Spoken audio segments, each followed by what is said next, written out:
We were living in a country where the President of the United States was Ronald Reagan, and living in a state where the governor was George Deukmejian. And women's issues were not a priority for them unless it was to dismantle the gains that women and girls had achieved in the preceding 20-25 years. Abby Liebman and I had met each other at UCLA when I was in law school and before she went to law school. And she had this idea about a resource center that would concentrate on issues that affected women in the law, most of which were not getting very much attention or traction or respect in those days. There were individual organizations that did reproductive rights work or employment work. There was no one organization devoted to addressing the civil rights of women and girls across the issue areas.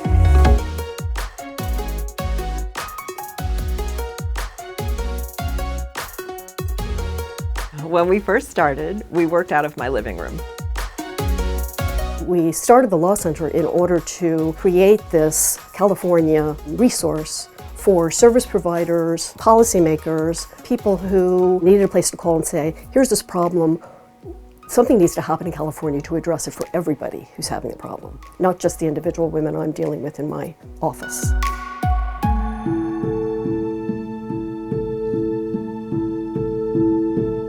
There was a woman named Maria Navarro, and she had called the police and said, my husband just told me he's coming to my house to kill me. I need you to come and protect me. And the police said, well, we can't do anything until he gets there. And she said, if you don't get here, there won't be anything left to protect. And indeed, he got to the house and he killed her. We wrote an op-ed.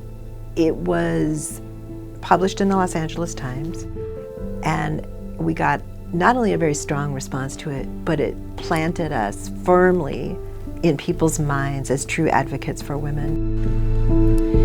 My working relationship became even more strained when Judge Thomas began to use work situations to discuss sex. With the Anita Hill Clarence Thomas hearings, sexual harassment was on the map.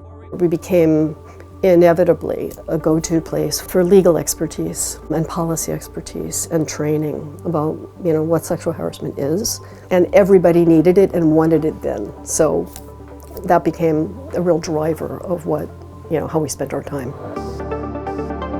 California Women's Law Center was a clearinghouse for finding pro bono lawyers who would represent women who were incarcerated.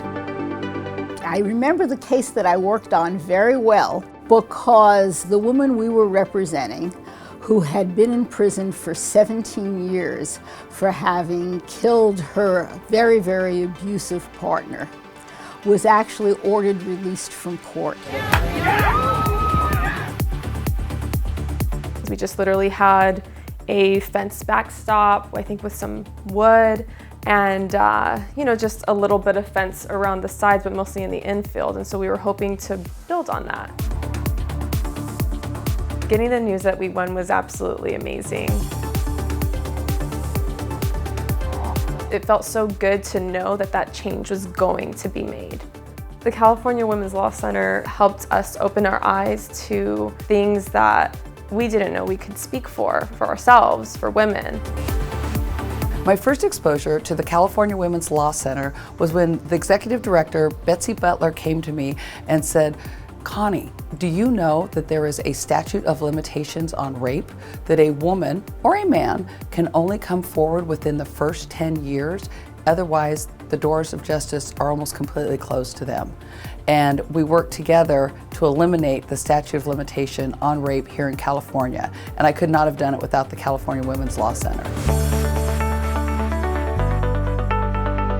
Well, we know that there are many times when there are legal issues that women have to address, but they don't have the funds to go to private attorneys. And so that there's no other place that they can go to except the California Women's Law Center. Legal issues when it comes to wage discrimination probably have the biggest impact, simply because when women are discriminated against because of wages, it affects the entire family. Latinas in 2019 have to work nearly a full year into November to make what a white man did last year, right? So that Latina is missing out on about $2 million in her lifetime.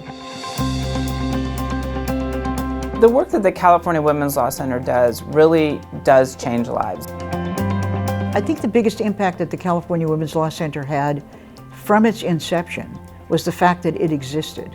And I think the fact that for 30 years we have unapologetically said we are about gender equity and using the law to get it. The California Women's Law Center has done so much in helping me create my own voice.